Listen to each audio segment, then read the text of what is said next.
who's up first, but I think I'm going to get us started. Okay, should we mute everything? Okay, I don't know how to do that. I have it in my lower left corner. There's a little microphone icon, and if you click on it, then you'll mute it, and you'll get a red line through the thing. Oh, It is good to have everyone together, and this turnout is spectacular for such a topic. I think it points to the relevancy of this. A while back, Andy and I were having a conversation about this theme for nurture, and he asked if it was something I'd be interested in working with, and I think Andy learned pretty quickly that it's a favorite topic of mine. And so he and I and the rest of the nurture team, Bill and Jenny Reinhold, and Stephanie, and Melody Davis have been working at putting this together.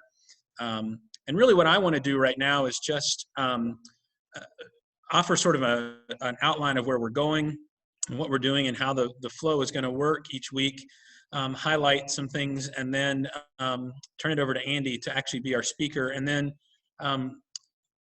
we'll wrap up, and he can moderate the discussion, and I'll watch the clock so that by 12:15 we're all able to leave and go to lunch and beat the Baptists to the buffet.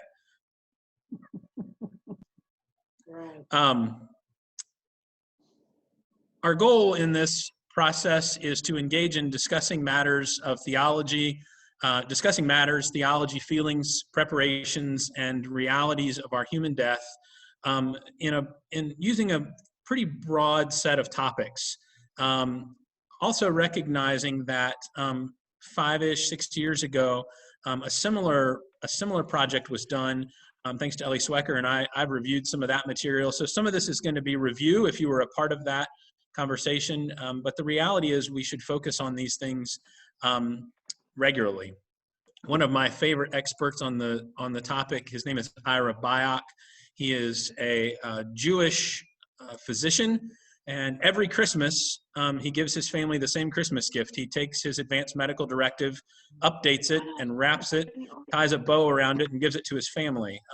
So while we're doing this on a 5-year cycle, he does it every year. And the reality is it's something all of us probably should be doing and paying attention to, not just the advanced directives, but what we think about this. So today we're going to focus our attention on attitudes and perspectives of the afterlife, exploring what we know and what we think we know about death and life. Andy has some great questions for us. Next week, we'll dive into that a bit more from the theological side, looking at Christian Reformed and biblical views. And then we will transition to thinking about and talking about dying specifically, theological and social cultural attitudes. And you'll see that Bill is screen sharing this kind of plan with us right now. And then on May 10th, Steve Reinhardt, a physician from our congregation, will be sharing from the medical perspective. May 17th, we'll have an attorney as a speaker, and we're still working at lining that speaker up, but we'll talk about wills, estate planning, and sort of the legal side of this. And then May 24th, we'll focus on the witness to the resurrection, funerals, burials, memorial services, and the ongoing accompaniment of grief. Throughout all of this, we'll be touching on some common themes and important matters. And then you'll find in what Bill has screen shared and what on the website, a list of resources that are continuing to grow. Some books, some on-site, online websites, podcasts, talks, blogs, some forms that can be made available. We are working to get the 5 wishes conversation piece available for folks at Trinity that may be interested in filling that out. And we even have a link to the work that Virginia Bethune has done through Music for Healing and Transition. And at some point, hope to maybe weave that in even more explicitly, but wanted to touch on those things now. Bill Reinhold is our great technology facilitator, and so we're grateful to him. And there should be links in the Friday email and on the website And if you have questions about how to make Zoom work, feel free to email us or call us, and we'll help make that happen. But at this point, I think I'm going to stop talking. I've done enough of that today, and turn it over to Andy. And Andy, let you share with us and get us going. Okay, and can everybody hear me? Just put your thumb up if everybody can hear me. That's cool. Okay, great. What I'm going to do today is talk about a little bit about the whole idea of afterlife and the matter of cultural and philosophic and other religious traditions and the way that they have seen the afterlife and the way they see death. And an interesting framework on that is this right here. Let me go get it. You see what it is? It is a mask. It is a Native American mask having to deal with the issues of death. And this is a mask of the spirit of the wind. And then there's another mask. I collect masks. And then here's another mask. And it's actually a mask about the monarch butterfly and how it is used, has been used by the Catholics in transferring the Easter celebration into an idea of the monarch butterfly. And the mask was originally gold, and now it is painted red because when the monarch butterflies, this was mostly in the Mayan culture, when the monarch butterflies came down to the Yucatan Peninsula in the spring and then came down in the fall and then left in the spring. And they had a ceremony for that as a way of life. And the Catholic tradition down there picked it up and made it also a part of the liturgy of the Catholic Church in the Yucatan Peninsula to this day about the idea of resurrection. And the point that I'm making with regard to masks is we are the only creature that makes masks that talk about our dreams and our visions and how we self-transcend through masks to take on the visual life or the experience of another person. And that speaks to our whole sense of self-transcendence. We are only, to our knowledge, the only animal who actually is able to reflect upon ourselves in a self-transcending way, that we can step away from who we are to thinking about what we want to be. And consequently, within the human experience, and through all culture and history, the issue and the mystery of the afterlife and death has been a vital piece of the cultures of humankind. Originally, any of you have ever been to the planetarium and you have been able to see at the planetarium what an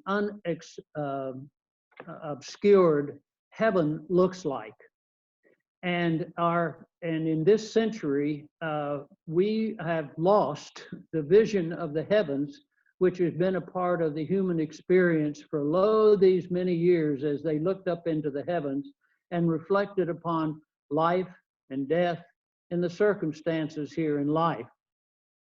And now we are also in our own culture have looked back on life and death. And in poetry, there's been some very interesting references, and I'm going to read a few of them from Henry Wadsworth Longfellow. Lives of great people all remind us we can make our lives sublime, and departing leave behind us footsteps in the sands of time. The idea of death being a part of life insofar as we are remembered. And then Dylan Thomas, this is a very famous one also. Do not go gentle into that good night. Old age should burn and rave at close of day. Rage, rage against the dying of the light. Though wise men at their end know dark is right, because their words had forked no lightning, they do not go gentle into that good night. That's an expression of the fight almost against death. And then to Mary Elizabeth Fry. Do not stand at my grave and weep, for I am not there. I do not sleep. I am 1,000 winds that blow. I am the diamond glints on snow. I am the sunlight on ripened grain. I am the gentle autumn rain. When you awaken in the morning's hush, I am the swift, unlifting rush of quiet birds in circled flight. I am the soft stars that shine at night. Do not stand at my grave and cry, I'm not there. I did not die. The idea that we're all a part of nature and actually our death is not something that is of significant transcendence into the afterlife. Benjamin Franklin had a comment also about death. Our Constitution is in actual operation. Everything appears to promise that it all will last. But in this world, nothing is certain but death and taxes. Benjamin Franklin brings us to that kind of point of view about who we are and what we are. Shakespeare, Hamlet. To be or not to be, that is the question, whether it is nobler in the mind to suffer the slings and arrows of outrageous fortune, or to take aims against a sea of troubles, and by opposing in them, to die, to sleep. There is an Indian manuscript that says something to this effect: avoid not death, for it is a weakness. Fear it not, for thou understandest not what it is. All that thou certainly knowest is that it putteth an end to thy sorrow. I'm from Appalachia. Francis is from Tennessee also. And in Appalachian lore, there's a fellow by the name of Ralph Stanley. Some of you may know the song that he sang. I'm going to sing a little bit of it. Woe, death, woe, death, won't you spare me over till another year? What is this that I can't see? Cold, ice cold hands taking hold of me. Well, I am death, none can excel. I open the door to heaven or hell. Oh, death, well, someone will pray. Could you wait to call me to another day? The children prayed, the preacher preached. Time and mercy is out of our reach. I'll fix your feet till you can't walk. I'll lock your jaws till you can't talk. I'll close your eyes so you can't see. This very hour, come and go with me. Oh, death, oh, death, won't you spare me over till another year?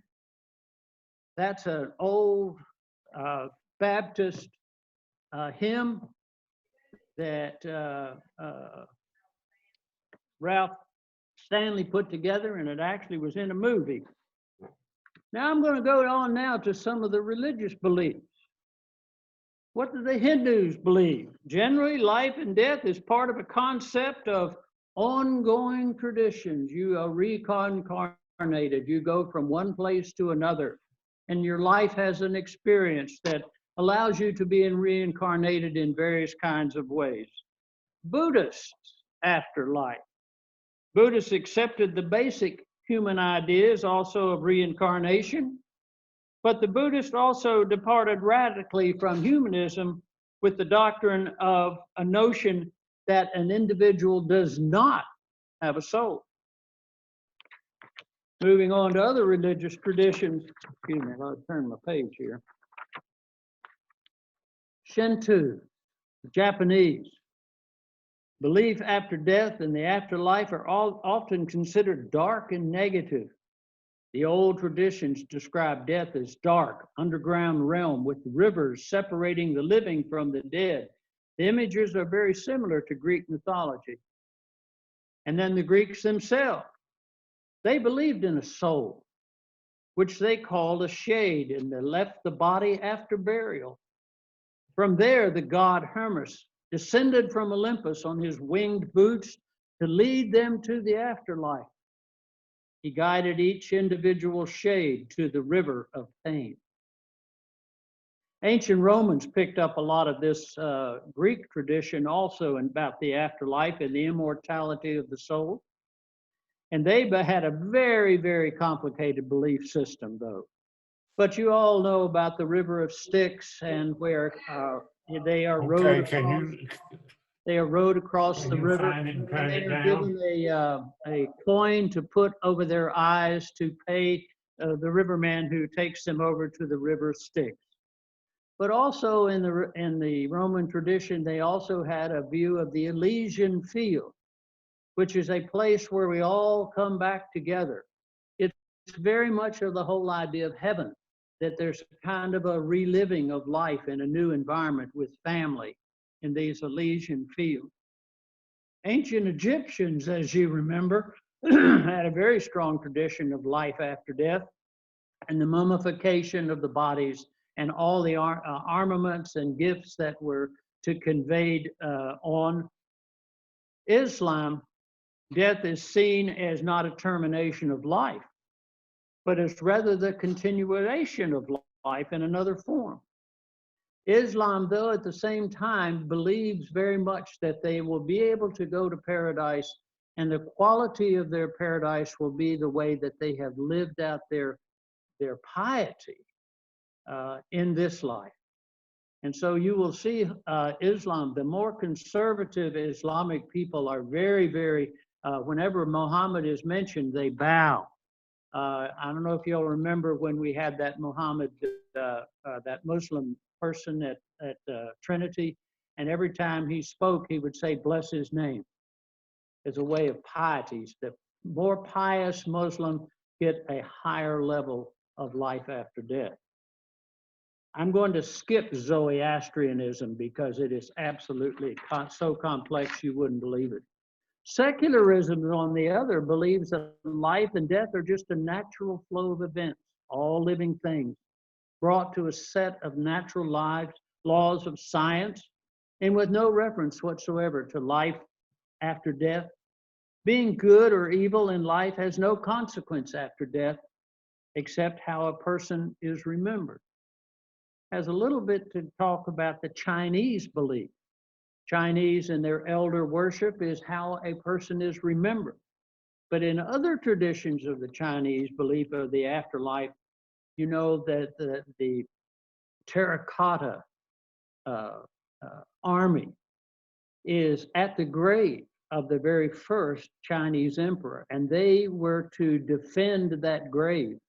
And so the afterlife is very much seen as a process of that emperor going into the great glories of the afterlife. But also the Chinese had a way of also having a lot of human sacrifices, as did the Egyptians, to take people with them, so to speak, in this afterlife. African traditions formed also around a lot of animism, but also they had an understanding of there was not a very clear separation between life and death in the afterlife. In the African traditions, there's a kind of a movement between the life and the afterlife. And shamans are very, very active in a lot of the African religions, as they were in the Native American religions. As I showed you this mask is a Native American mask, and it talks about the spirit of God and the spirit being a part of me, and actually the relationship between dreams, and was very active in knowing something about the future, as well as seeing your ancestors in dreams. So just as an illustration of all of the preoccupations that we of human beings have had with the understanding of life, death, and the life after death, it has been something that our transcendent spirits have driven us to. But on the other hand, we as Americans, or we as European folks in our culture, our understanding and our willingness to talk about death and dying is cut off from normal conversation. In fact, one of our resource books is talking about having intentional conversations about death and the afterlife as a way of bringing ourselves forward into what it is that we believe and think will happen. Because it is pretty well established that what we believe will happen in our death and in the afterlife is something that has a major influence on the way that we live, on the way that we see eternity, and the way that we see our mortality is often driven by how we believe are what will be there, quote, on the other side or beyond the veil, in a place that no one has really ever returned from. There's been an awful lot of speculation, and there's a fellow, in fact, in Lynchburg who was a neurosurgeon who wrote a book about life after death experiences that he knows people have had and what it's like.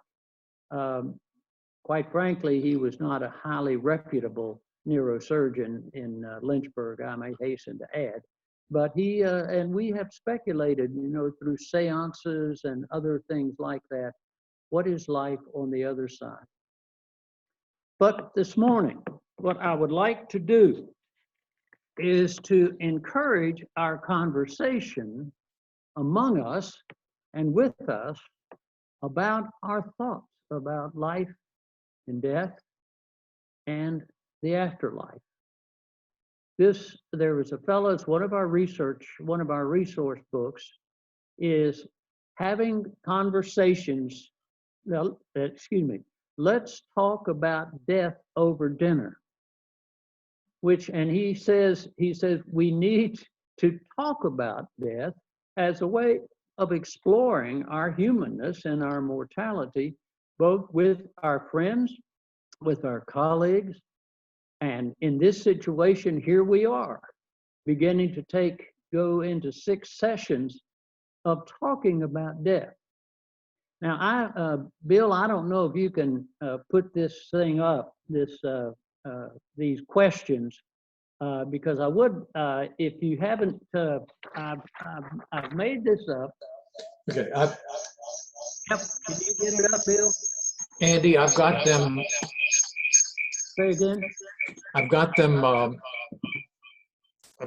both, the whole thing and also a condensed version. I'll show you the condensed version. Okay. This is available, by the way. Is that enough, or do you want all 20 some fine. questions? Let's go with that right now. Okay. Let's go with that. There's actually 22 questions. And this set of questions, let me get it there, is available on the website or the site of our seminar. And it might be something you all might want to look at. I have highlighted 6 questions that I would like us to kind of, wait a minute. Our clock is going off here right now. Hold everything. Okay, good. I have 6 questions here that I would like us to talk together on in a dialogue this morning. And but there are 22 there are a number of other questions that I hope each one of you all stop and take a look at and talk to yourself about it, if not with someone else. So I would, of those, there we go. Pull those down just a little bit, Bill. Okay, cool. And I look at them, think of like, How long should we grieve? What would you eat for your last meal? What do you want your legacy to be? What does a good death look like? Are you an organ donor? What song would you like played at a funeral, and who will sing it? Is there a way that you feel about your deathbed? What would you want people to say about you at your funeral? Now, these are the 22 questions, and I hope all of y'all begin to talk about these things with one another. But I'm hoping right now, even over this kind of virtual conversation, that we might look at just these 6. So, but the first thing I want to look at, and I hope everybody can open themselves up to your speaking system, because I'd like to focus on that question number 3. Why don't we talk about death? What is holding us back from talking about death? Fear. I would say that's the biggest thing. Say fear. All right, somebody begin. I do talk about death. I was A going to lot. say, my family has always talked about death. After every funeral we ever attended together, we always followed that with a conversation about what we liked about that service, what we didn't, what we thought about. So we have always, from the time I was a small child, talked about death. Having said that, Charles's death has really hit me in a way that I would never have imagined. I've been wondering about that. Mhm. Yeah. And I'm sure it's much more difficult with this social distancing and such. Yeah, that doesn't help.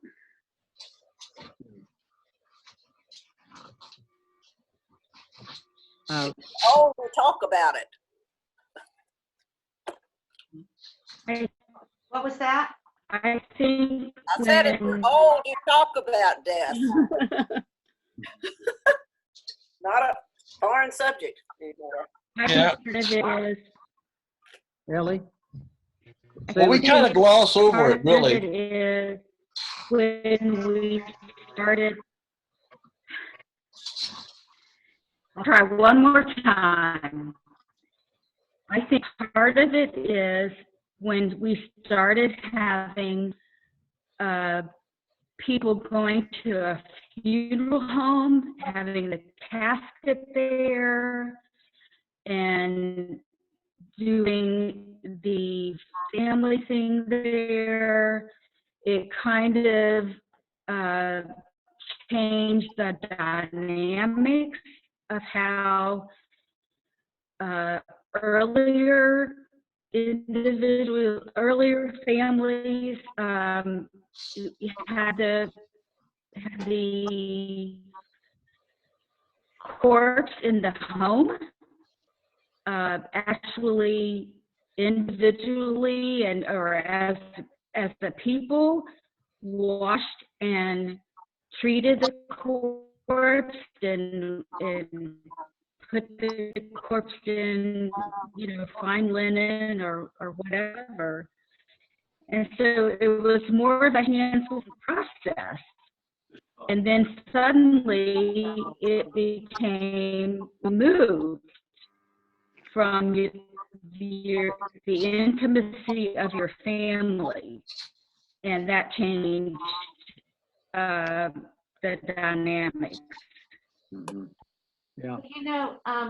Can y'all hear me? This is Susie, and Dad is here. It was interesting when Mom died. The day she died, the lady that comes and helps take care of her and Dad is from Russia, and she's got a whole different cultural belief about things. And she was really shocked and surprised about how we You know, we didn't change Mama's clothes. We didn't do anything to clean her up or anything. The funeral home came and took her.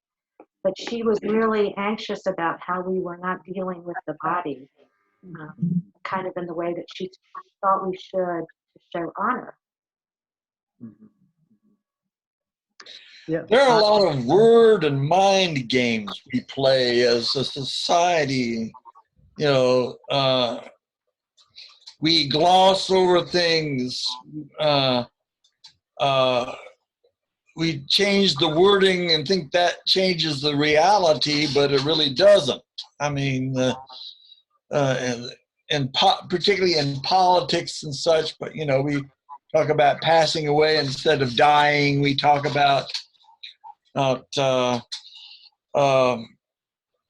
various words we use, you know, big words we use to try to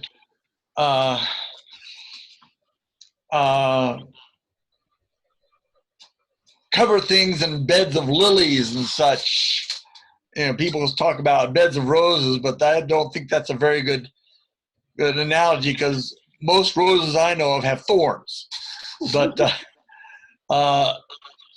you know, we use flowery words and ideas to sort of divorce ourselves from the reality and think that the reality will go away, but it doesn't.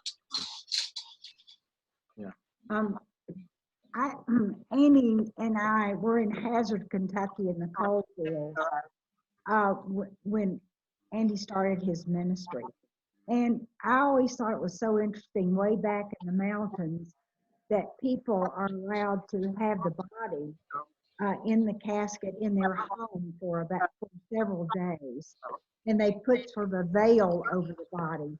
And it's a way of saying goodbye. And I always thought that was really amazing that they were allowed to do that. But all the family gathers, and it's really like a wake, but it's a way of really saying goodbye. And I think about how far away we've gotten from that. And I just think that's a beautiful way of saying goodbye to someone that we really don't see anymore. Mike, do you want to say something?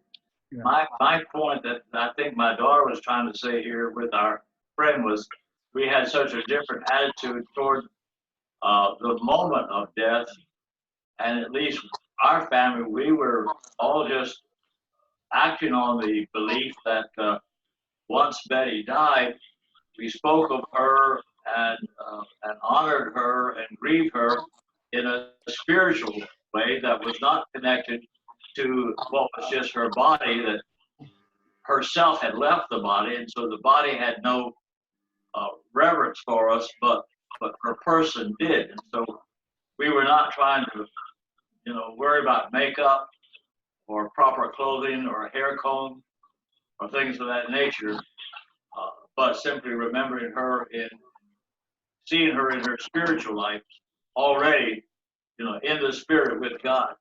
Well, I think that's why we don't talk about it so much. I think everybody has their own personal idea and belief. And even within a congregation and a denomination and a religion, I think everybody has their own ideas. And I think we don't want to impose our ideas on someone else, and we don't want to be told that we're wrong, and we don't want to tell anyone else we're wrong, but we don't all have to agree. Are you hearing me? Yes. Yeah. I think it's not something that you can prove, or you can wait and see who's right. And because we have differences of opinion, maybe we're afraid to step on other people's toes, or afraid to have our toes stepped on. And so rather than talk it out and hash it out, maybe it's just sometimes easier to have your own your own ideas and let other people have their own ideas and not have to come to an agreement. Yeah, most of us here are parents. How have you explained death to your child, to someone, a loved one, who asks an innocent question, usually a child, what happens to my kitty when the kitty dies? What happens to other animals when they die? What happened to grandpa when he died? If you've ever been in those situations, what did you say to your children? Andy, may I suggest to everybody that unless you're speaking, mute your mic, and then raise your hand so that Andy can call on you and unmute at that point. It'll make a whole lot better opportunity to hear. Thank you. Okay. Do I see any hands? Jeff. My children have grown up with the familiarity of death a lot. We talk about it in our family. And I was thinking about, Lauren, your comments, and one of the things that I think we do, part of the reason we're afraid to talk about it is we rightly connect grief and death together, but I think we often don't know what to do with grief and how to manage it. It's so strong, and it impacts our way of living, and so it gets in the way of the conversations of death. And death startles us. And I'm going to use my own experience. I've been around a lot of people who have died. I've been present with bodies of human beings, and I'm okay in that space. But when the neighborhood stray cat kills a bird in my front yard and I walk out and it sees me, my stomach turns and it startles me every single time. And I think it has to do with that sense of being startled, the abruptness. And so then becomes this theological question of what do we believe spiritually about who we are, and what carries us beyond that moment of being startled. And so I think that's one of the things we try to talk with our children about. It's hard, but I think most of us probably don't have the conversations. Many of us don't have the conversations because we ourselves don't know what we think and believe about it. So I really appreciate the questions to begin to think about what I think about it, so that then I can tell somebody else what I think about it. Okay, any other comments? We're close to our time here, Jeff, as I look at it. I was going to say, this is John, I was going to say that now and then things happen that really confront us. And, I've come to believe that one reason that God allows these situations is they force us to think. And of course, this COVID business has really confronted us with the reality of death and dying and that kind of thing.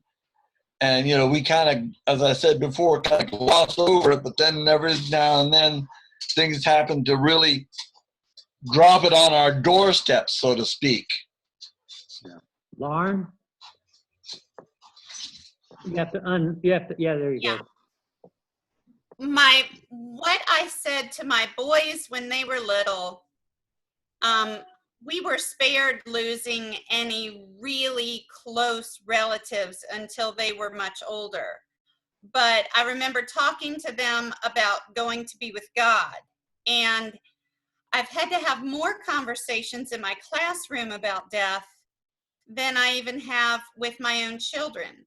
And as a teacher, talking to a classroom of children about someone that they know who's died, it's very difficult. I feel like I've got my hands tied behind my back, because most of what I would say to my children, kind of like John said, to make them feel better about the fact that this has happened. But now we know that this person has gone to be with God, and You know, all those things that make us feel a little bit better about the fact that the person isn't here with us anymore, I couldn't do.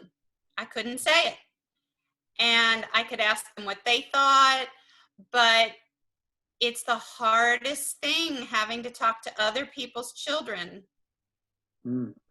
without stepping on toes and overstepping my bounds and saying something that's going to get me into trouble. But you still have to acknowledge their feelings, and they want their questions answered, and they trust you, and they're looking to you, and it's the hardest thing. I think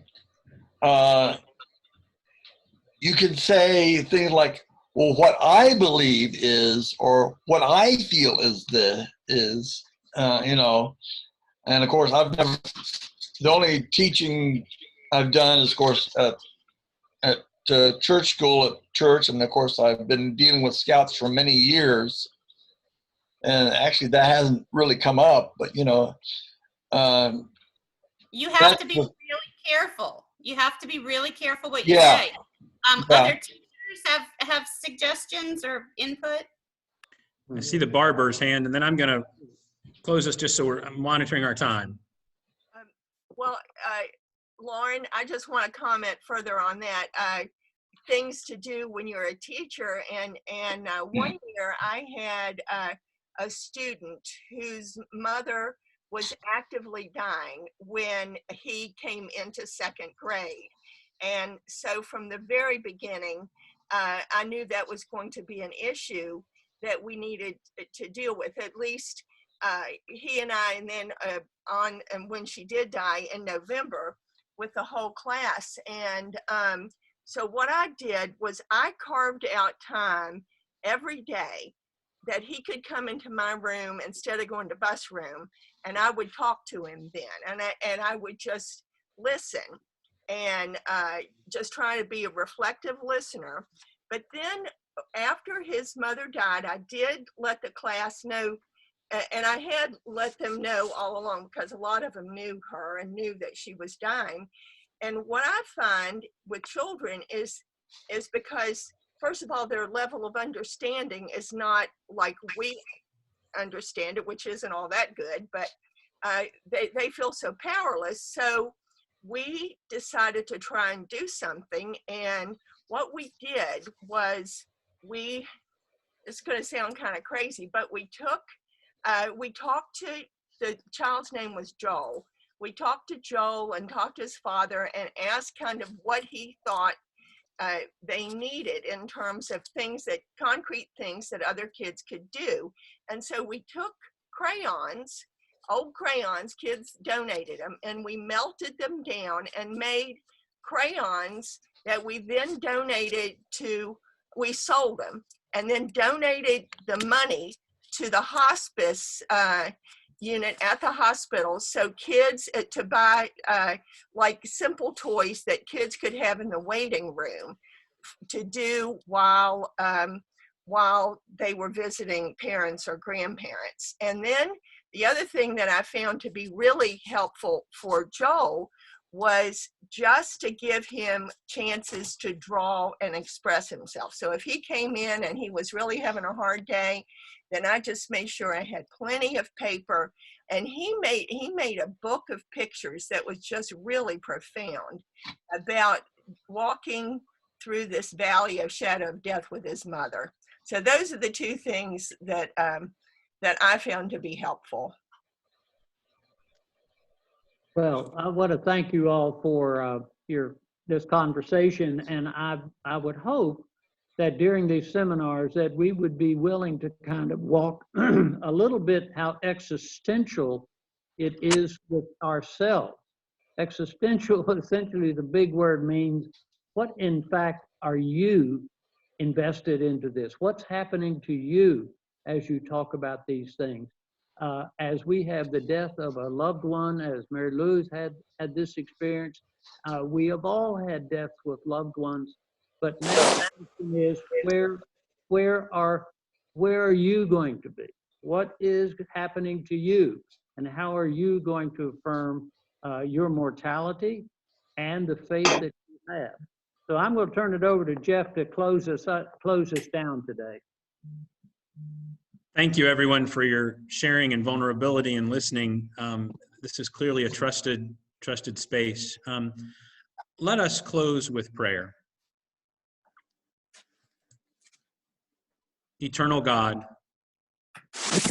in you we find our life, and your scripture reminds us, and the promises of resurrection proclaim to us that in death we remain with you. For there is nothing that can separate us from you, O God, not life or death, nor anything else in all creation.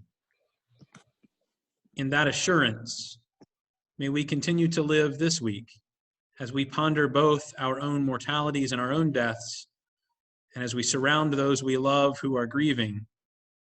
May we find our peace in you, you in God, who in Christ came among us. It's in your name we pray. Amen. Next week, we'll be talking about the biblical, the Christian, and the Reformed view of the afterlife. So we'll see you then. Thanks, everybody.